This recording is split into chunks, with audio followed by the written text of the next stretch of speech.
李诞你好，我今年24岁，他是我的同事，又是我的初恋，22年相识。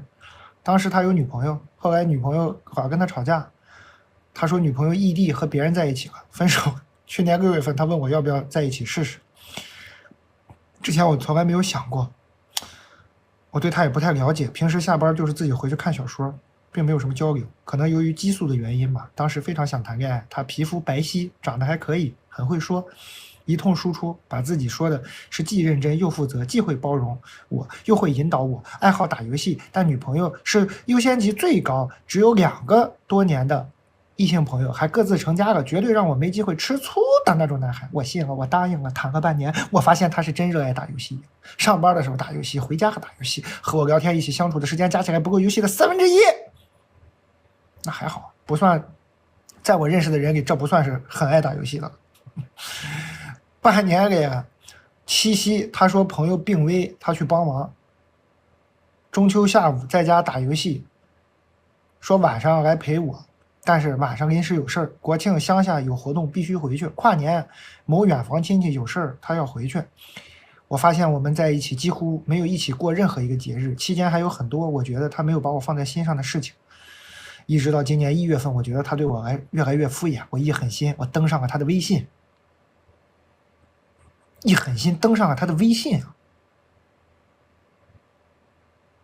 好狠的心啊！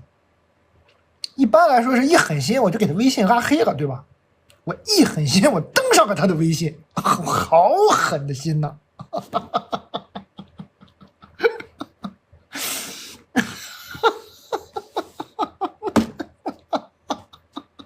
你这跟我们平时一狠心可太不一样了。平时说一狠心是吧？微信一删，就动作很快，也很狠心那种感觉，特别爽。呀，滚！就给他拉黑了。你不知道我一狠心，我就你妈，验证了。哇，我来看看，一狠心登上了微信。行。我发现他跟我说早睡的日子里都陪一个和他一起打游戏的女生，一起打游戏聊天，打电话到半夜，还会跟人家说晚安安。快30岁了，快30岁的老男人卖什么萌呢？快30岁的老男人吗？哎，行，我去质问他，他说自己太累了，顺势就提出了分手。可悲的是，分手后惊觉我离不开他。这会儿又惊觉离不开了啊？早知道离不开，当初为什么要那么狠心呢？他是我不可分割的情感，我都唾弃自己，知道他是这个样子，怎么还在喜欢？而且情绪很影响我的身体，我吃不下，我睡不着，我分手后瘦了，暴瘦。球球蛋点醒我。另外，我们是同事，这就导致一个尴尬的问题，因为他之前会请假打游戏，让别人无端分摊他的工作，导致大家都不是很喜欢他。同事们甚至背地里会说，想不通我为什么会和他在一起。我当时义无反顾，选择忽略同事们的声音，导致原本跟大家融洽，可以时不时约出去玩的关系破裂了。现在分手后痛苦难过，但是不能倾诉，因为大家基本都是在开始就会劝我说，感觉他不是好人，不合适。我的感情工作状态怎么办呢？蛋，给我点建议。你请大家吃个饭呢？啊，发券了，先抢波券，来，朋友们。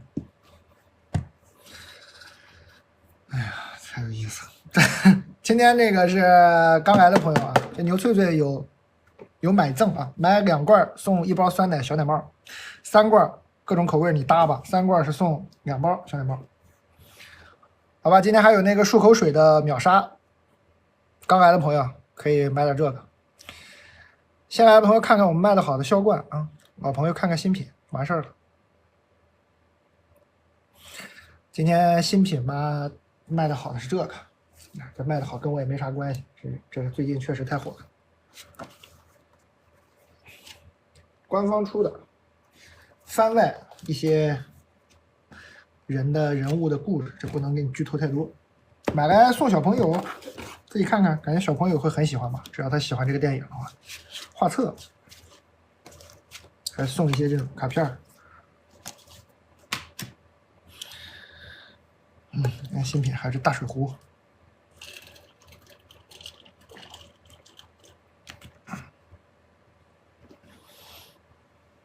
虾脆脆出个大包装的、大罐装的。对对对，漱口水 U-Smile 的，那是秒杀，大家可以冲一冲那个价格。每日莓果卖的还行，这我这都化半天了，这化冷冻挺好吃，可以拌点酸奶什么的。一口姜黄饮啊，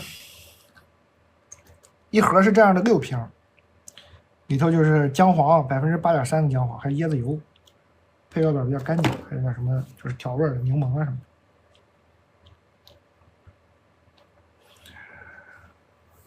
把友们，书不是现货，这个就是彻底断货了。我们这儿买也是预售啊，但你去哪儿买都是预售。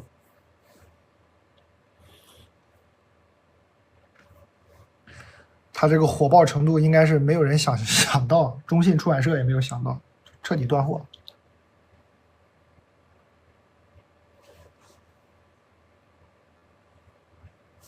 给孩子定了不爱看少年心知咋引导？我推荐，但是你来看，也不用引导，你看完你跟他讲讲，分享分享，哪怕他最后都不看，我是这么想，哪怕他最后都不看，你要是真的每本都看了，你应该能感受，你应该是有收获的，你的感觉，你可以先看一看试试，就你先看，你看完试着给他讲，这个过程中可能对你们彼此都是一种学习吧。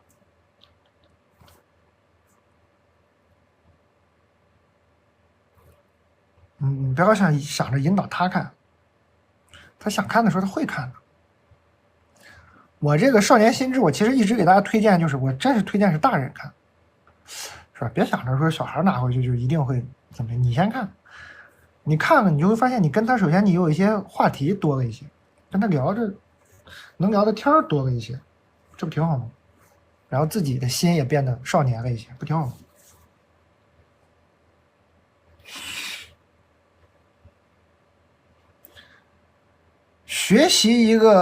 学会一个东西的方法就是教这个东西。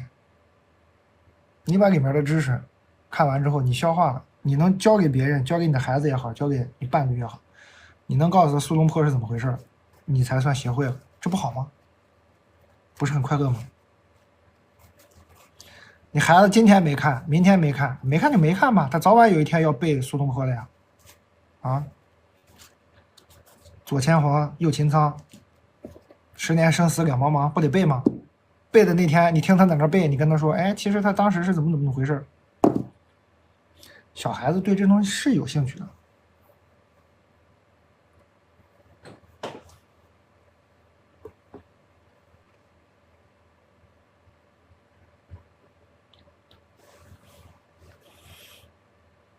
就是这个，是吧？这个老师为了考试，他当然就没兴趣。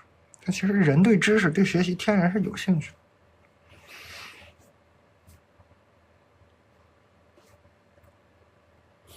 我和我儿子一起背了很多苏轼的诗词。对啊，我就记得我小时候那个背古诗、背课文，背到什么苏东坡呀、李白，是心情很好的，很快乐。那个文字的美感，你背着也高兴。小时候背到杜甫是很痛苦的，他年纪大了呢，也就觉得杜甫很好。他小时候真不太懂，就背到杜甫就很头晕。年纪大了觉得杜甫很好。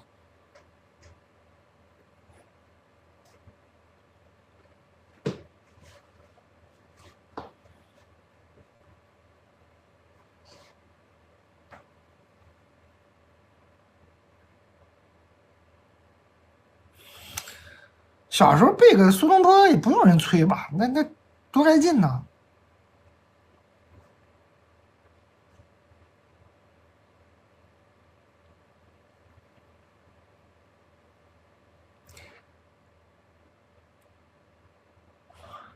感谢大家关注，新来的朋友可以看看那个销冠，老朋友看看新品，接着读信。刚刚这个朋友，你那什么？刚刚这朋友，你请你的同事们吃饭呢？你说我错了，对不起，我当时我也不听你们劝，我头铁，非要跟他谈恋爱。然后呢，你说我现在已经跟他分手了，你就跟那个你的同事们说，我现在跟他分手了，你们给我讲讲吧，他到底怎么了？这不是个好人呢？你们都给我讲讲。你现在不是还是忘不掉他吗？晚安安不是忘不掉这个晚安安吗？你让你的同事们，第一，你跟他们吃饭，然后让他们说你前男友的坏话，你这饭也吃了，同事的感情也修复了，前男友估计这一顿饭吃下来你也就忘了，肯定有很多事你不知道。去吧啊！益生菌加赠1盒，抽5个人，赶紧去请同事吃饭吧啊！全满了，全满了，全满了，全满了，同事，快整整。但他走了，我还在纠缠。糊涂女孩，土女孩。我一直都不是一个三观很正的人，嘴里附和姐妹鄙夷的讨论着身边的2+1，但是心里从来没觉得那算个什么事儿，毕竟他们不惧怕世俗的眼光，只是当事人自己的人生罢了。只是我没想过，我有一天也会有勇气成为一位2+1。他跟我说，他们因为矛盾已经分居1年半了。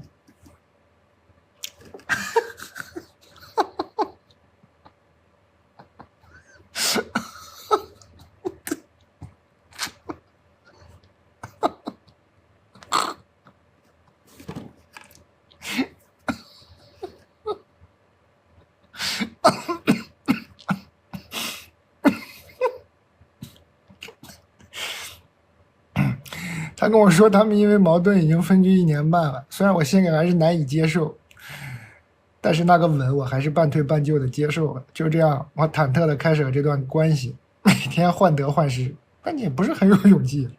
曾经一度我洗脑自己，我们只是各取所需，让自己不要深陷其中。可是我还是不争气的深陷了进去。在一起1年的期间，我们争吵过不知多少次，因为我想要一个正常公开的关系，而不是躲躲闪闪。一开始他还能哄我，后来都是我低位求和。这一次他说要分开的理由是我太粘人了。我也知道有些关系不能抓得太紧，可我就是没有安全感。但我该怎么办？他说他要解决那个有名无实的婚姻了，但是未来的规划里也没有我。他说还可以做普通朋友。普通朋友，感情已那么深。我没办法接受这个结果，我该怎么办？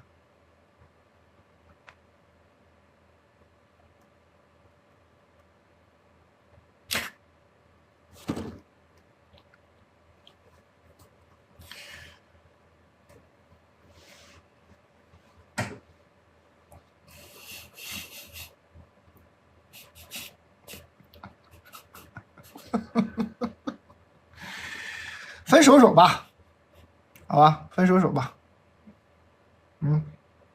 哎，真头晕。嘿，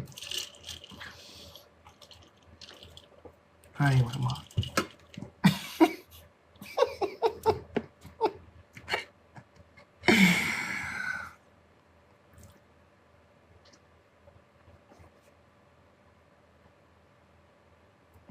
这头真的很痛。看这歌咋唱？我这个脑子，我就这个唱能记住一半。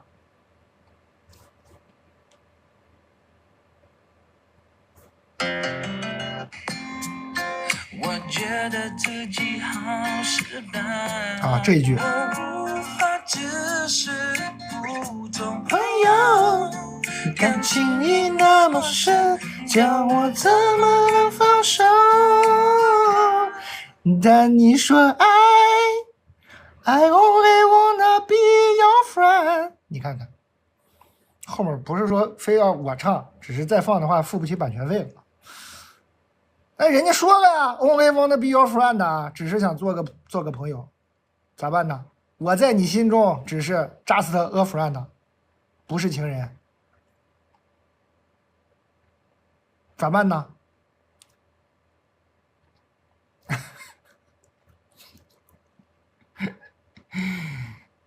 咋整？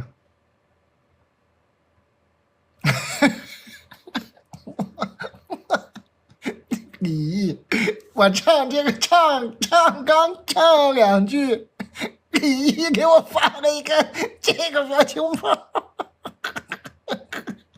哦，我错了，对不起，我不应该唱啊！我版权费我也给不起呀，我只能自己唱了。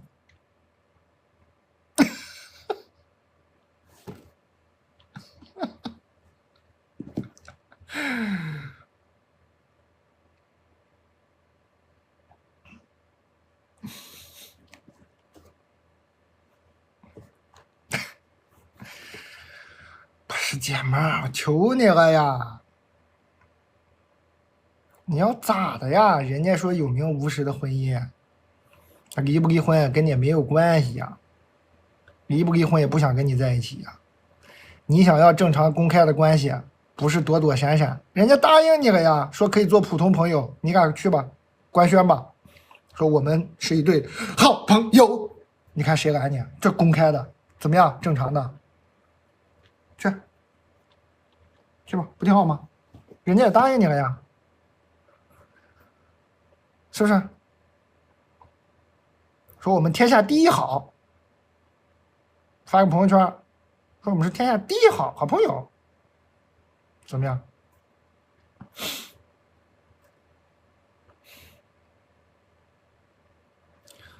啊，没戏了啊，姐们儿，醒醒吧，啊！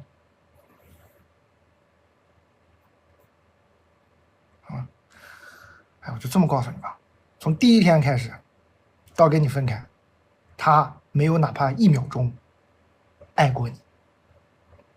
你俩从最开始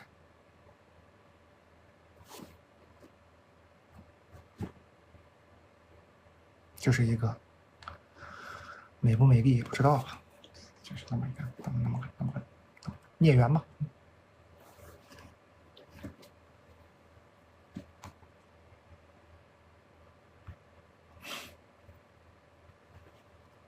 醒醒吧，好不好？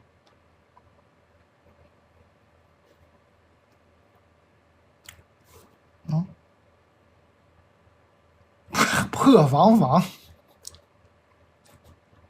防，扎心心。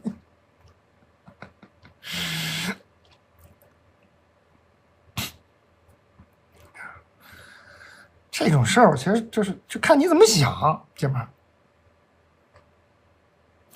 你要能想开点吧，对吧？你不是喜欢他吗？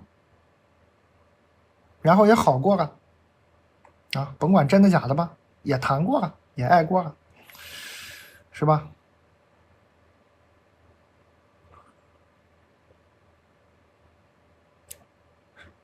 也都有过了，行了呗。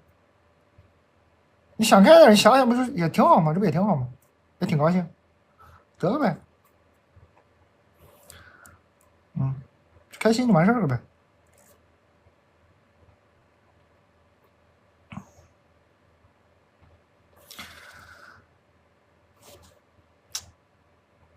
怎么说？爱欲如逆风直火，忘了哪个经里的了，也是佛学入门里听的。逆风直火，你就是拿着个火把往前走，逆风，感觉自己在前进，脸都快烫烂了，熏黢黑，还往前走呢。算了，啥爱不爱的呀？吃点牛肝吧，啊，姐妹儿，别整那没有用的，吃点蛋白质吧。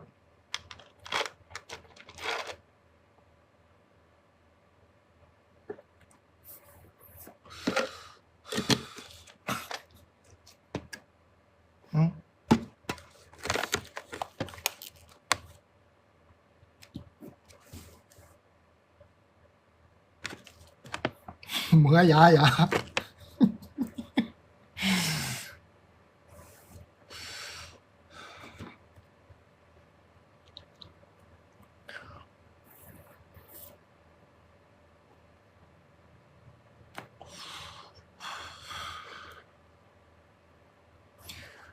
是不是？算了，算了。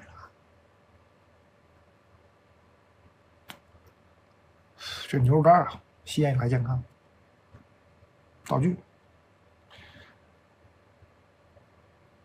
姐们儿，如果你真的要做一个不惧怕世俗的眼光，你最开始那句话真给我逗到了，说毕竟他们不惧怕世俗的眼光，只是自己的人生罢了。对啊，过上自己的人生啊，不要惧怕世俗的眼光。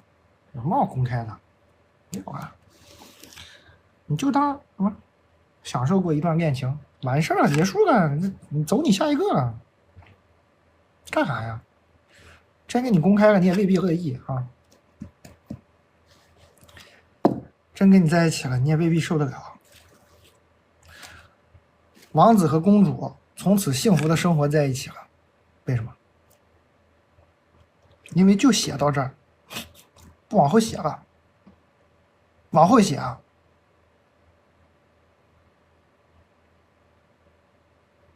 有几个幸福的？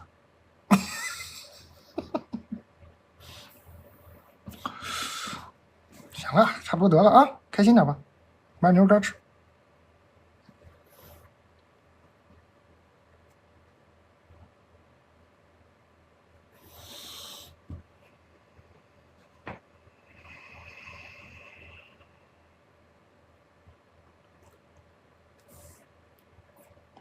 是不是？你想想，不是挺好的吗？你转变一下思路，这不挺好的吗？你就当王子和公主在最幸福的时候分手了，那不是很好吗？是吧？想想，开心。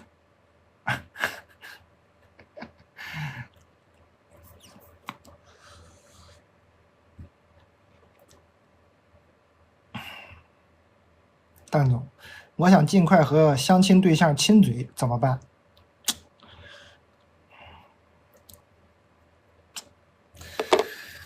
这么具体吗？我是一个23年没有谈过一点恋爱，并且非常内向的 I 人，我就盼着入室抢劫的爱情。没人给我推微信聊的这种相亲吧，我会觉得面都没见过，光是客客气气打招呼都很难产生恋爱的感觉，太折磨人了。春节又给我介绍一个男嘉宾，很快他主动联系了我，我们聊了春晚的一些节目。第二天他也主动跟我聊天，但是这个时候我内心毫无波澜。聊个男嘉宾主动找我呢，又找了3天。我爱拖延又容易忘事儿，回消息呢得想半天，所以第3天他来找我聊的时候，我们聊着，我就忘记回他了。后面我开始忙别的事儿了。哎呀，每天想发消息的时候都比较晚，实在也找不到什么话题，不知道怎么发起。年后就复工了，上班摸鱼的时候，我想着上班第一天正好有借口，我可以联系他了。然后我给他发了一个下午好的表情包，然后我纠结了一会儿要怎么开启话题的时候，他直接回复我，还开启了一个上班的话题。哇，他好厉害哦，真了不起！居然上着班跟另一个上着班的人发微信，居然就能想到开启一个关于上班的话题。我的天！我就觉得他很好，对我很积极。哇，瞧瞧多厉害！然后不知不觉就聊了很多。线上聊天，他对我说的每一句话都有回复，我自己做不到这么对他。后面我们约了2月9号见面，我先到了等他，他说他到门口了，门口有一个背对着我正在吸烟的男人，我以为是他。我很讨厌 smoke， 当时心情跌落到谷底了。我这是假的道具。推门的真正的男嘉宾在里面走向了我，跟我打招呼了，跟那个 smoke 哥一对比，他真的好帅呀！你看，还得是我们这种人给你衬托。黑色冲锋衣、黑色西装裤和黑皮鞋，很清爽。嘿，你瞧瞧这小伙多黑，感谢一只猪猪送的礼物，我瞬间就傻掉了，我爱上了他。哎呀，喜欢黑色，喜欢 black， 不喜欢 smoke 是吧，姐妹儿啊 ？smoke 不行 ，smoke 肺黑也是黑呀，不行，肺黑不行。喜欢 black 是吧？昨天第一次聊完很开心，今天我主动出去给他发上午好。你这每次开启话题也是蛮妙的，下午就说下午好，上午就说上午好，你也是一个聊天天才呀，姐妹儿。开始跟他聊，都是我问他答，我分不清他是礼貌的回复我还是真忙。想问他对我的感觉，我也不敢问。然后我妈让我去跟媒人说一声，说我俩见面了，人家忙了半天是吧？然后我就去了，媒人问你对他有什么看法呀？我说我没直接问啊，但是今天也聊天了，先聊会儿吧。过了一会儿，媒人告诉我他对我印象也不错，就是让我再热情一点。然后他就主动问我中午吃了什么，都是聊天天才。你看看中午马上该吃饭了，就是说吃了什么，又开始聊了。目前我们线上聊天都比较理性，对呀。他天天上午好下午好，上班了吗？吃饭了吗？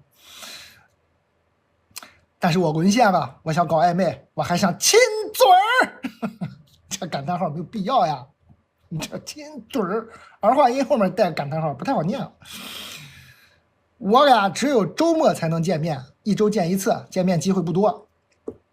想问问蛋总，怎么才能把话题往暧昧搞？怎么样尽快推进，才能到亲嘴这一步？我太想亲嘴了，我22年没亲过，可想了，快教教我吧。牛肉干买了很好吃，哎呀，看出你想了，太想了这个。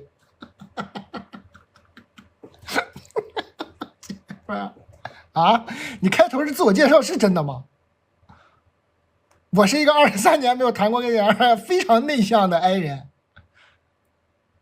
内向这么大劲儿吗？就是内向的时候，一点不外露，全写下来了。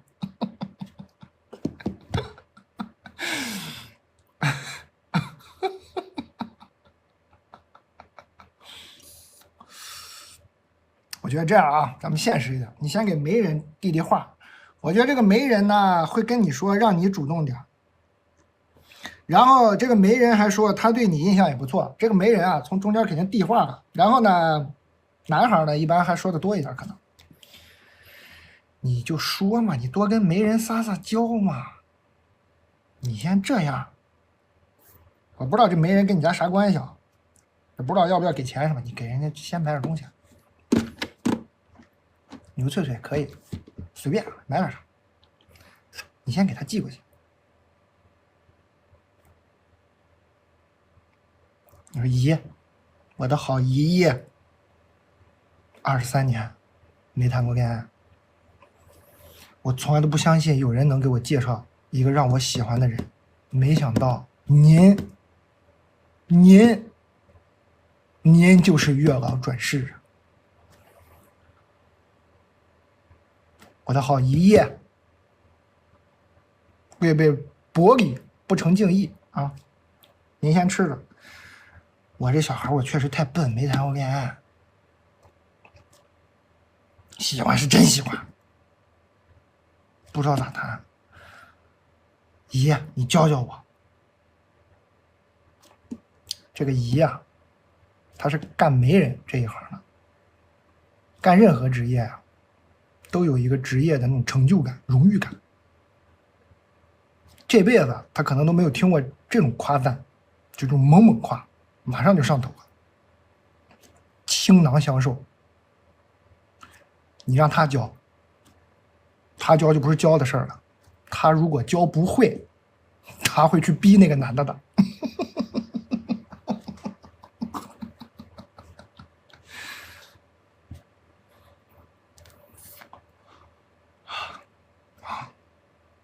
你们说爷，你让他主动一点，他太内向了，真不行。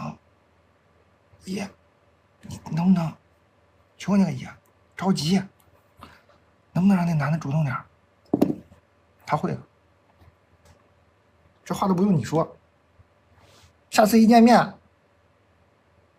男孩又是一身黑啊，你得跟那阿姨先说清楚，说我喜欢黑什么黑，戴一黑口罩。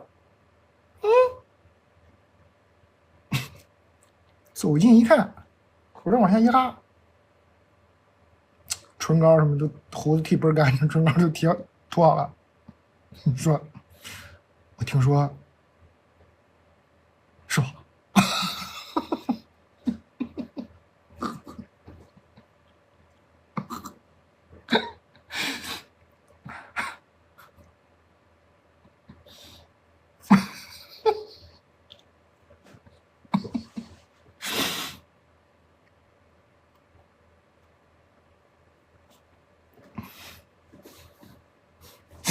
男孩口罩一摘，是这个吗，姐妹儿？是他吧？喜欢的是他是吧？意思吧？不喜欢 smoke， 喜欢 black and my mouse。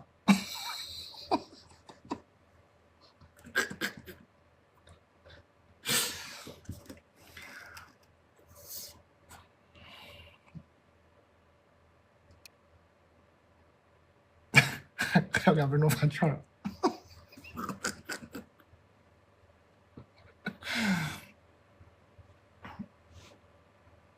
我是从你这个只言片语，我真觉得，我先觉得这个效率最高。我一会儿我再想想能不能教你点聊天方法，但我觉得这真效率最高。你这个媒人挺爱递话的，真有用。我可能说的有点夸张，但真是有用。我觉得，你看啊，媒人问我对他有什么看法，你看先主动问你，这难道是媒人问的吗？姐妹儿，你想想，这谁问的？没人问我对他有什么看法。我说今天聊个先聊着呗，什么什么什么的。过了一会儿，没人告诉我他对我印象也不错，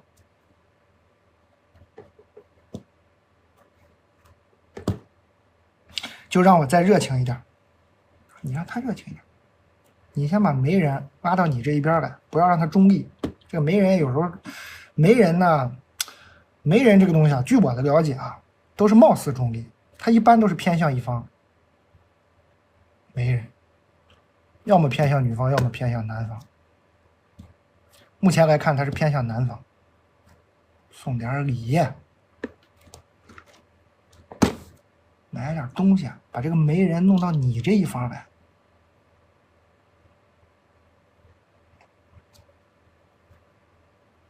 一切就水到渠成了，就快了。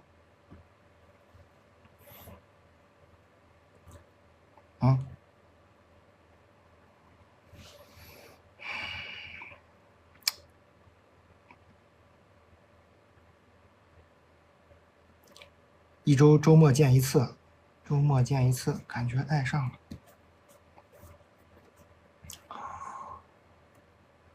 想想，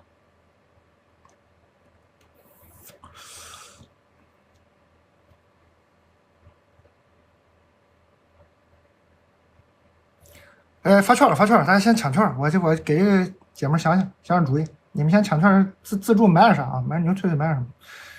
你们先自助购物，我看看这个怎么帮他把这个嘴亲上，看看有什么突破口。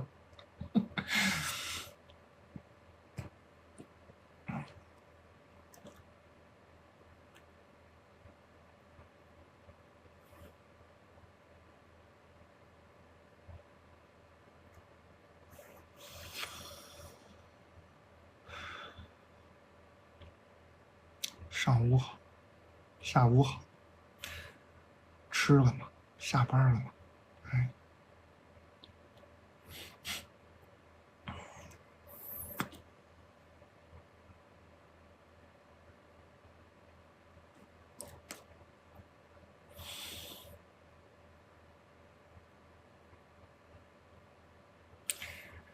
呀，都是我问他答，上午好，下午好。你这样吧，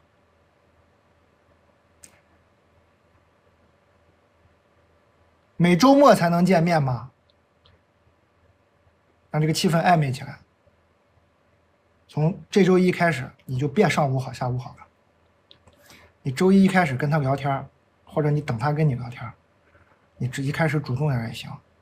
你先自己制作个表情去，你这上午好下午好也是做的事，这表情挺容易做的，做个表情。周一不好，聊怎么不好，怎么觉得工作哪儿不顺心聊。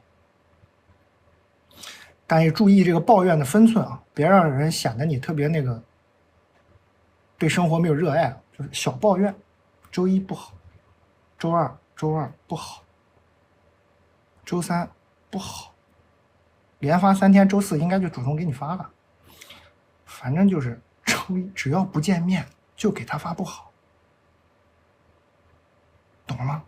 一直发到周5不好。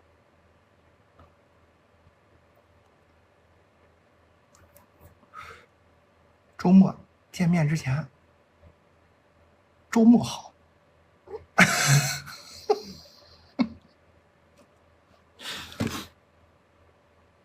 这能不能暧昧起来？这应该暧昧起来了吧？这还暧昧不起来？怎么样？这应该暧昧起来了吧？啊？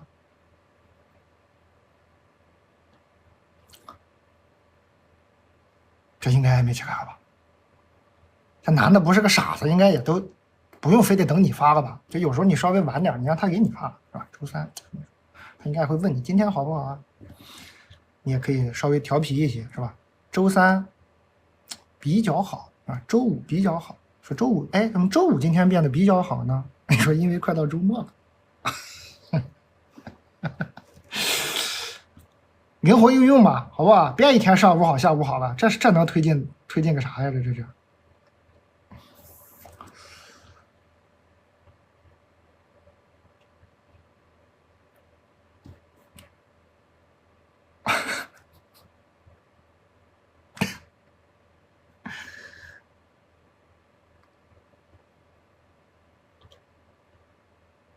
怎么样？听懂了吧？这可以吧？应该。你这信息太少啊！一个上午好，下午好，我看还有啥？这黑衣服 black， 你也买一身黑去啊！加在一起啊！先这堆这个聊天，先给他铺垫好。周末见面，你也穿一身黑。你们周中某一天聊天的时候，你偶尔提一句，你说你上次那一身黑，哎，那个裤子我没看出来什么牌子，你在哪儿买的？什么牌子？哎，说我觉得那个你穿一身黑还真挺好看的，我挺喜欢男生穿的干净一点。男生啊，别管干净不干净，听人夸自己干净都特别开心。我挺喜欢男生那个干净一点啊。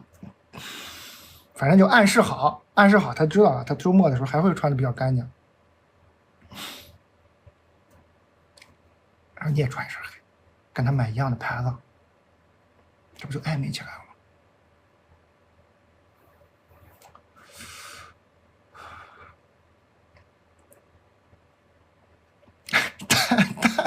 但为了他亲上嘴贡献了毕生阅历。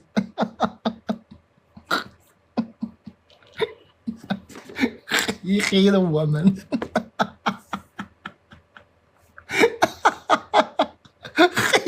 黑是什么东西？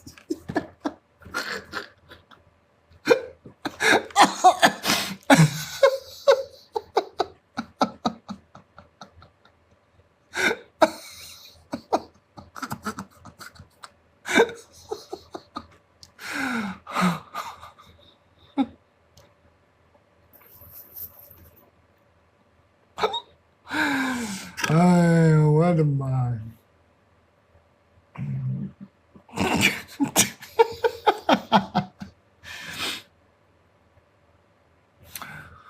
行吧，你别着急，这一个周末铺垫完了呢，水到渠成的话，同时双向使力啊，一边呢讨好那个媒人，这同时进行啊，一边讨好媒人，让媒人那边施压，你这边呢就是暧昧啊，不好，比较好，见到你才好，就这种感觉，不用真的说出来，但让他感觉到啊。然后穿一样的衣服，双线努力。如果顺利的话呢，周末见到他应该就亲你了。如果不顺利，千万别主动，记住啊，千万别直接就那什么，再等一周，再铺垫一周，别着急啊。这一周如果顺利的话，应该就顺利了。不顺利再铺垫一周，下一周就可以铺垫的再直接一点了，就直接来。什么我没谈过恋爱啊，我以前挺害怕男生的。以前注意啊，用词一定要准确。我以前挺害怕男生的，我以前都不敢跟男生一起吃饭。铺垫这些，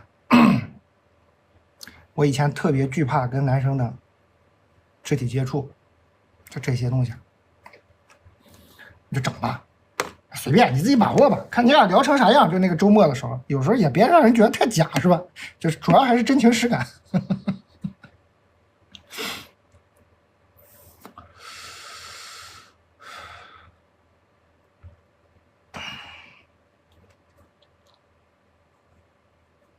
啊，从来没谈过恋爱，也挺好奇。然后自然而然的聊嘛，肯定也会有一些，是吧？他说你什么恋爱呀、什么玩意儿什么的啊，就是什么自然一点聊到说，也会挺向往的。我记得我哪年看哪个电影，你自己找一个你自己真喜欢的，哪年哪个电影，哪一幕夕阳西下，男生和女生约会，他们俩穿的都干干净净的，男生拉起女生的手亲了她一口，或者你就直接把这片段给他看。大概在周三的时候铺垫一下，把这个锚啊，就市场营销学锚定效应，先把这个锚周三的时候给它 inception， 就差不多了吧，2周应该怎么也差不多。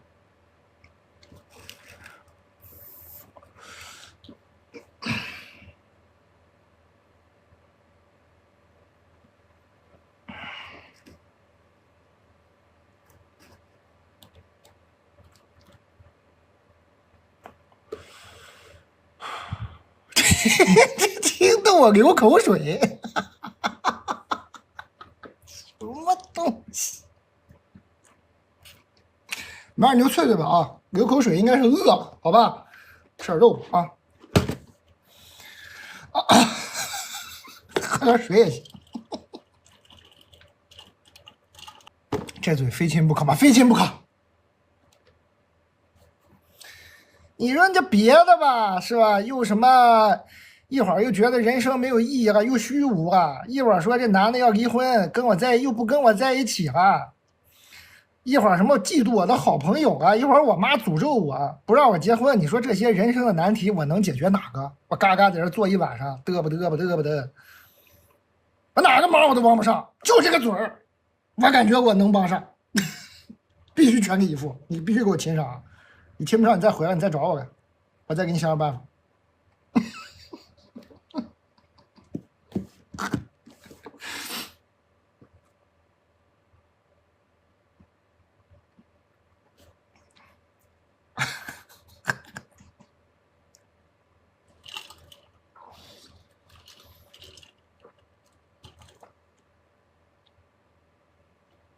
是不是？感觉这其他的这都人生难题呀、帮不上啥忙，只能阴阳怪气一会儿。这个感觉可以，姐们儿加油啊，努力。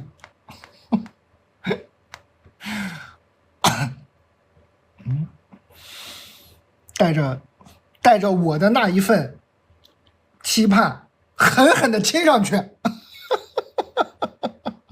啊，你不是一个人，好吗？有责任的。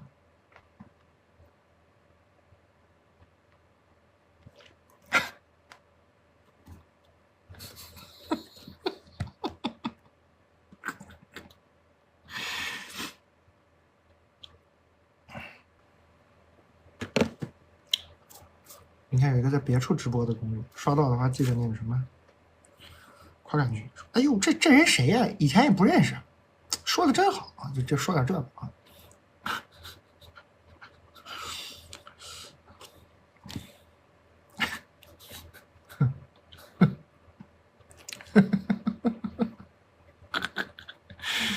说这人头发不多，应该就是很有智慧吧，什么之类的，说点那种胡言乱语。说这汽车这种东西，我以前都从来没有兴趣，我出门都跑，就看这个秃头讲了一会儿，我现在对汽车特别感兴趣啊，大概就非常胡言乱语就可以了。这人昨天教我们怎么亲嘴，这不对吗？这给客户一个惊喜，这客户吓坏了。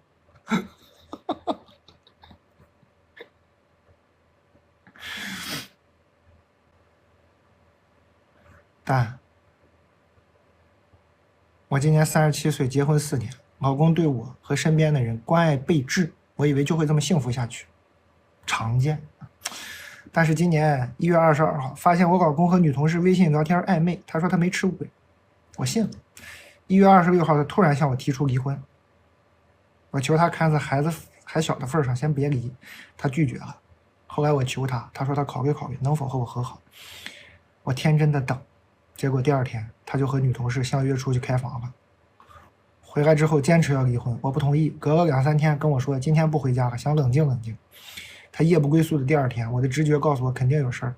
果然，我用备用钥匙打开他的车之后，听到了一段录音。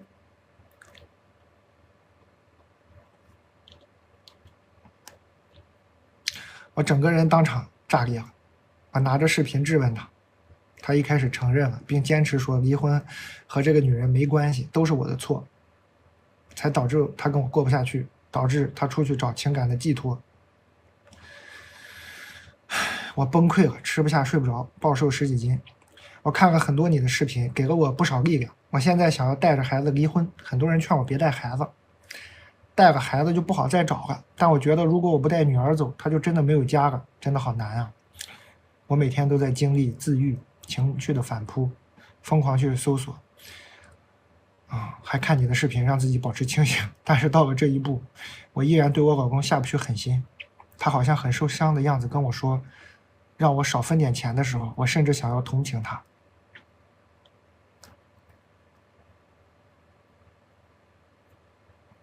我真的没出息，真的活该。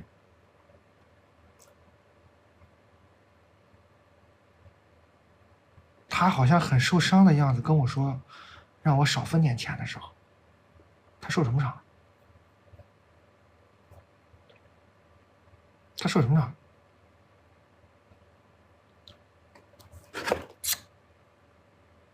疯了，还少分点，你就应该全分走啊，姐们儿，孩子带着呗，喜欢就带着呗，没啥，孩子会长大的，还行。你遇着真爱，有没有孩子不是那事儿啊。你要找人凑合呢，有没有孩子是一个很重要的判断标准，是吧？你要是不打算再凑合了，你就想找个喜欢的人，找不着就算了。孩子就不当紧啊，把钱拿到手。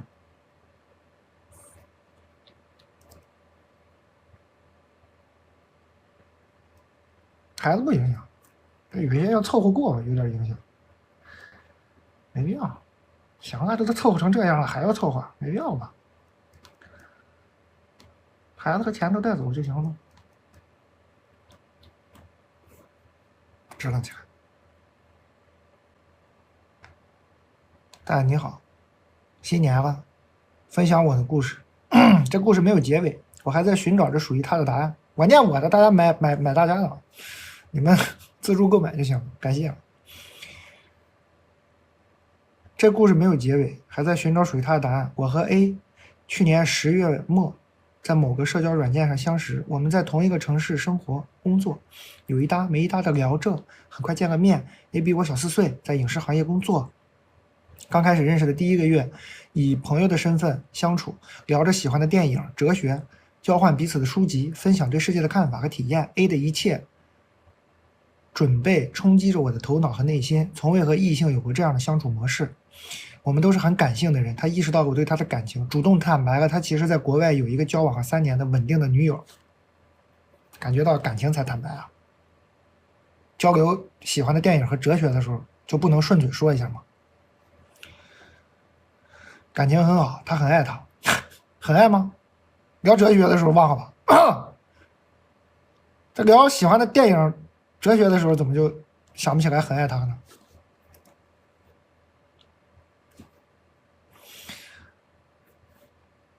未来他也会去找他，不会跟他分手。他说他不擅长开始和结束，我内心挣扎了一下，最后选择继续了这种不正常的关系。就这样，我们用一种朋友与恋人之间的方式，那是什么方式？继续互相探索，一有时间就黏在一起，不见面的时候，整晚打着电话，我们一切都很合拍，饮食还有吃牛脆脆，但也会因为对一些社会、哲学、文学等等上的分歧，经常争吵。我们都很强势和固执，我的感情浓烈又直接，明明知道是一段看不到结尾的感情，却因为喜欢而舍不得分开。他说他真的很喜欢我，喜欢我的一切，喜欢我无所顾忌的疯，但喜欢不是爱。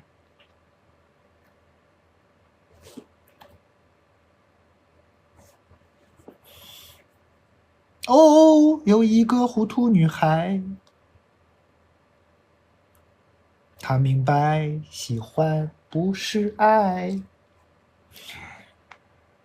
她做不到为我放弃一切。虽然她100%的喜欢我，但理性层面我只占她生活计划的1%。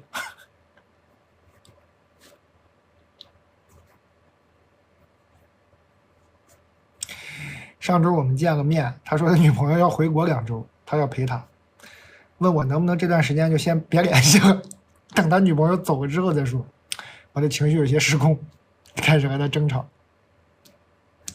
他说我们都是很独立坚强的人，这样的人难以相互依赖，我不应该那么执着的寻找爱情，自己的幸福要自己找，不要去索取。早说呀！这话说的挺好，非得这会儿说吗？他女朋友再晚2周回国，再晚2周说呗。他说即便没有女朋友，他也不会和我在一起，我们在一起以后会很累，我现在就挺累。我甩了他几个巴掌，拿饮料泼了他一身，哇，这么抓马吗？当着他的面删掉了他的微信，他后面应该也删掉了我的吧。删完之后，我说一起去坐地铁吧。哎，我的天！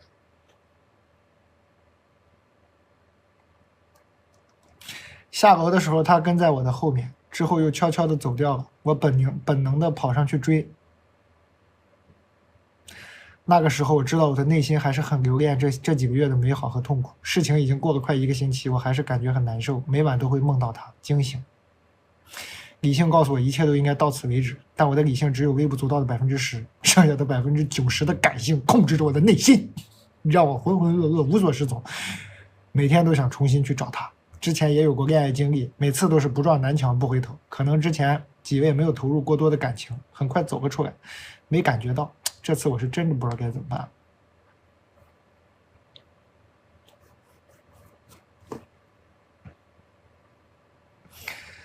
啥电影啊？什么电影？到底是什么电影和哲学？啊？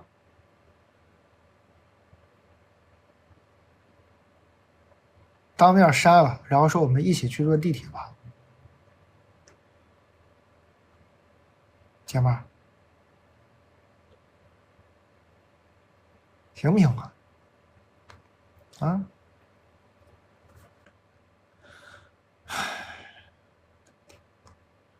啥电影？啥哲学？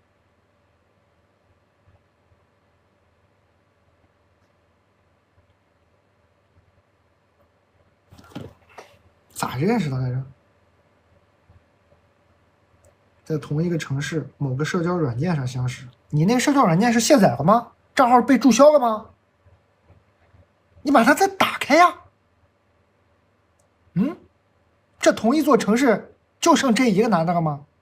这个社交软件上没有其他的，没有了吗？你给他再打开，不会用了吗？去年10月末嘛，应该没忘吧？去年10月末在某个社交软件上相识，我们在同一个城市生活工作。对啊，你给他打开，怎么样？兴趣那勾选，哲学、电影，再找找啊。俗话说得好，两条腿的蛤蟆不好找，两条腿喜欢电影和哲学的男的还不好找，好找，找找。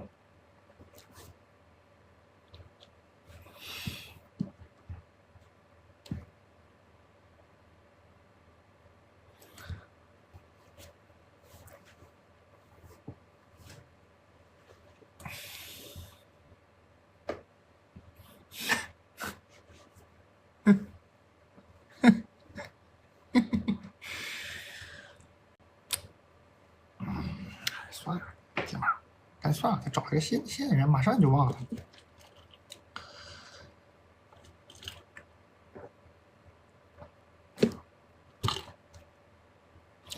抹油券了，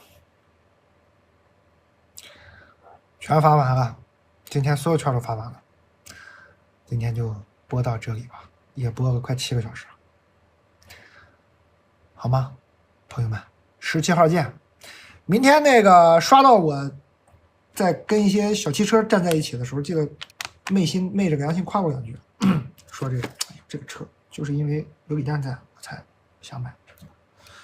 你也可以不用真的买，反正咱也想买嘛，咱也没有骗客户，对不对？随便说点这种，谢谢。